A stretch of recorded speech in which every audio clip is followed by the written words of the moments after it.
Well, good morning, my dear students. I am Anil Kumar Singh from Asturna Devi Shiv Puja Girls Intermediate College, Sisotar. आज मैं class 11th का English poetry पढ़ाने जा रहा हूँ और ये फर्स्ट चैप्टर है जिसका नाम है मर्सी। मर्सी मतलब होता है दया।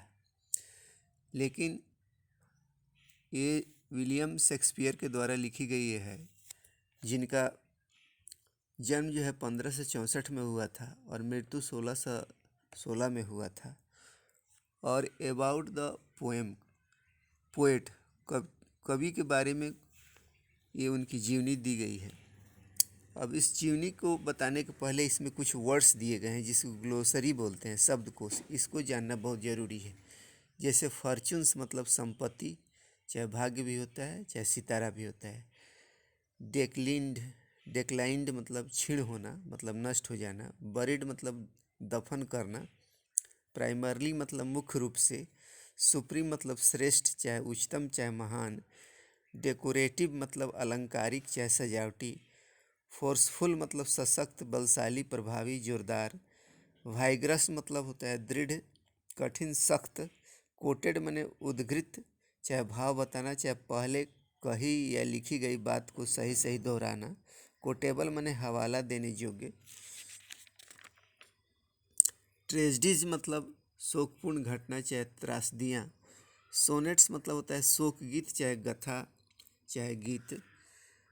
पैशनेट मतलब होता है तीव्र चाहे उत्साही। पैटर्न मतलब होता है आश्रयदाता चाहे संरक्षक। इमेजिनरी काल्पनिक। वर्सिफिकेशन छंदो व्यवस्था। पॉसेज में अधिकार में रखना चाहे प्राप्त करना है। सेल्डम मतलब कभी कभी चाहे बिरले चाहे थोड़ा। सरपास्ट मतलब श्रेष्ठ होना, अधिकार होना। फ्रीली मतलब आज़ादी से, बिना रोक टोक। सुत्स मतलब बराबर करना, चिकना करना चाहे प्रभावित करना चाहे खुश करना। इनरिचेज मतलब संपन्न बनाना, उपजाऊ बनाना। डेकोरेट्स मतलब सजाना। सेप्चर मतलब राजदंड। टेम्पर्स मतलब स्वभाव भी होता है, मनोभाव भी होता है, चाहे तैयार हो जाना भी होता है। विल्स मतलब अधिकार, यादी रखना और उनका प्रयोग। तो कहने का मतलब ये जो शब्द दिए गए हैं अबाउट द पोएट, कवि के बारे में, और अबाउट द पोएम, कविता के बारे में, इन शब्दों को जानना ज़रूरी है। इसमें 26 वर्ड्स आए हैं जिसको आप लोग जान लीजिएगा तो ये आपके समझने में कोई दिक्कत नहीं होगा। अब आप किताब निकाल कर अपने सामने रख लीजिए। मैं एक अबाउट द पोएट, कवि के बारे में बताने जा रहा हूँ। William Shakespeare was born at Stratford on Avon on April 23, 1564। William Shakespeare का जन्म जो है स्ट्रेटफोर्ड ऑन ओवन में हुआ था 23 अप्रैल 1564 को। His father's name was John Shakespeare. उनके पिताजी का नाम जॉन शेक्सपियर था। Who was a rich businessman, जो एक धनी व्यापारी थे। He had 2 sisters and 3 brothers। उनको 2 बहनें और 3 भाई थे। He was sent to the local grammar school where he learned arithmetic and Latin. उनको जो है नज़दीक के ग्रामर स्कूल में, स्थानीय लोकल मतलब स्थानीय ग्रामर स्कूल में भेजा गया, जहाँ पर उन्होंने उन्होंने सीखा। अर्थमेटिक मतलब एक मैथ है, इसको सीखा। एंड लैटिन, और लैटिन भाषा सीखा। He had to leave school because his father's fortunes declined. He had to leave school, उनको स्कूल छोड़ना पड़ा था। बिकॉज, क्योंकि हिज फादर्स फॉर्चून्स, उनके पिताजी का संपत्ति जो है डिक्लाइंड माने क्षीण हो गया था, नष्ट हो गया था, इसलिए उनको स्कूल छोड़ना पड़ा। He was asked to help his father in his business. उनको कहा गया अपने पिता के व्यवसाय में मदद करने के लिए। But he did not like the job, लेकिन वह उस काम को पसंद नहीं करते थे। मतलब जो उनके पिताजी का बिजनेस था उसको वो पसंद नहीं करते थे। ही वॉज मैरिड टू अन्ने who was 8 years older than her husband. He was married, उनकी शादी जो है अन्ने के साथ हुई। हु वॉज 8 years, जो 8 साल ओल्डर मतलब ज़्यादा बड़ी थी, देन हर हस्बैंड, अपने पति की अपेक्षा। 3 childrens were born to him, उनसे 3 बच्चे पैदा हुए। ही डाइड ऑन 23 अप्रैल 1616, वह 23 अप्रैल 1616 में उनकी मृत्यु हो गई। एंड वाज बरीड, और उनको दफना दिया गया इन स्टेटफोर्ड चर्च इन एवन, एवन के स्टेटफोर्ड चर्च में उनको दफना दिया गया। शेक्सपियर दो प्राइमरली ए ड्रामाटिस्ट, शेक्सपियर यद्यपि मुख्य रूप से एक नाटककार थे, वाज सुप्रीम पोएट, और श्रेष्ठ कवि भी थे। माने शेक्सपियर जो थे एक नाटककार भी थे और श्रेष्ठ मतलब बहुत महान एक कवि भी थे। And now he are so great as in his dramas, और वह नाटक के रूप में बहुत महान थे। His vocabulary was the richest in English literature, उनका शब्द भंडार जो था वाज द रिचेस्ट माने बहुत ज़्यादा समृद्ध था इन इंग्लिश लिटरेचर, अंग्रेजी साहित्य में। He thought of a drama as a form of poetry, he thought of a drama, और ड्रामा के बारे में सोचते थे as a form of poetry माने कविता के रूप में, वो ड्रामा को कविता के रूप में सोचते थे। दिस इज टू से, यह कहना है, ही रोट, वह लिखे, what he known as a poetic drama, जो उनके द्वारा जाना जाता है एज पोएटिक ड्रामा, मतलब काव्य नाटक के रूप में जो उनके द्वारा जाना जाता है वही वह लिखे, यह कहा गया है।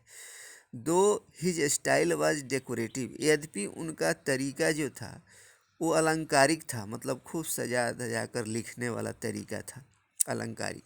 Eight it was also forcible and vigorous, फिर भी यह जो है बहुत सशक्त और वाइग्रस माने सख्त था, माने बहुत बलशाली, सशक्त, और वाइग्रस मतलब सख्त था। He is the most coated and the most quotable of the English poets, वह जो है बहुत ज़्यादा उनके बारे में वर्णन किया गया है, लिखा गया है, दोहराया गया है। एंड द मोस्ट कोटेबल, और बहुत हवाला दिया गया है, ऑफ ऑल इंग्लिश पोइट्स मैंने सभी कवियों के तरफ से उनके बारे में बहुत लिखा गया है और हवाला दिया गया है। ही रोट 37 प्लेस, उन्होंने 37 नाटक लिखे, ट्रेजिडीज और शोकपूर्ण नाटक भी लिखे, कॉमेडीज हास्य नाटक भी लिखे, हिस्टोरिकल प्लेज और साहित्यिक नाटक भी लिखे, एंड रोमांसेज और प्रेम प्रसंग वाला भी नाटक लिखे। हिज फेमस कॉमेडीज आर, उनके प्रसिद्ध हास्य नाटक हैं एज यू लाइक इट, माने उनके हास्य नाटक का नाम है as you like it, the merchant of Venice, twelfth night and much ado about nothing, Hamlet, King Lear, Othello and Macbeth, ये सब उनके कॉमेडीज हैं। मतलब are his popular tragedies, Macbeth मतलब जो है आर हिज पॉपुलर ट्रेजिडीज, मतलब ये लोकप्रिय उनका शोक नाटक है। He also wrote 2 long narrative poems, उन्होंने 2 लंबी वर्णनात्मक कविता भी लिखा, Venus and Adonis and the rape of Lucrece, माने ये 2 जो है पोएम भी लिखे, एंड 154 सोनेट्स, और 154 शोक गीत भी। His sonnets are known as Shakespeare sonnets, उनका शोक गीत है वो शेक्सपियर के शोक गीत के रूप में जाना जाता है। सम ऑफ देम, उनमें से कुछ, आर वेरी आर्टिफिशियल, बहुत बनावटी है। The finest and most passionate sonnets, सबसे अच्छी और बहुत ज़्यादा उत्साही जो है शोक गीत, आर दोज, वे हैं इन विच, जिसमें ही एक्सप्रेसेज, जिसमें वह वर्णन करते हैं हिज लव, अपने प्रेम को, फॉर हिज पैटर्न, अपने आश्रयदाता के लिए, मैंने संरक्षक के लिए जो उनको रखा था उसके लिए, एंड फ्रेंड, और दोस्तों के लिए। The sonnets are incomparable for the beauty of their imaginary and perfection of versification. The sonnets माने शोक गीत है, आर इनकम्पेरेबल माने अतुलनीय है, उसकी तुलना नहीं किया जाता है, for the beauty of their imaginary, उनके काल्पनिक सुंदरता के लिए एंड परफेक्शन और प्रवीणता के लिए ऑफ वर्सिफिकेशन मैंने छंदो व्यवस्था के जो कविता वो लिखे हैं, छंद मतलब आता है कविता में ही। तो कहने का मतलब कि जो मैंने प्रवीणता और छंदो व्यवस्था की जो उनकी काल्पनिक जो है सुंदरता वो अतुलनीय है। The possess they possess a very delicate music which has seldom been surpassed. They possess वो अधिकार में रखते हैं, वे लोग अधिकार में रखते हैं वेरी डेलिकेट म्यूजिक, एक बहुत नाजुक संगीत चाहे गीत। Which has seldom been surpassed. They possess a very delicate music which है, they possess a very delicate music, वे जो है बहुत नाजुक संगीत को अधिकार में रखते हैं। Which has seldom been surpassed, जो कभी कभी बहुत श्रेष्ठ हो गई है, जो कभी कभी श्रेष्ठ हो गई है। अब ये रहा कवि के बारे में। अब हम थोड़ा सा अबाउट द पोएम के बारे में पढ़ेंगे, लेकिन जब हम कल आप लोगों को ये पोएम पढ़ाऊँगा तब इसके बारे में पढ़ाऊँगा। मैं आज इतना ही तक रहने देता हूँ। अगले वीडियो में मैं अबाउट द पोएम और पोएम के बारे में पढ़ाऊँगा। धन्यवाद।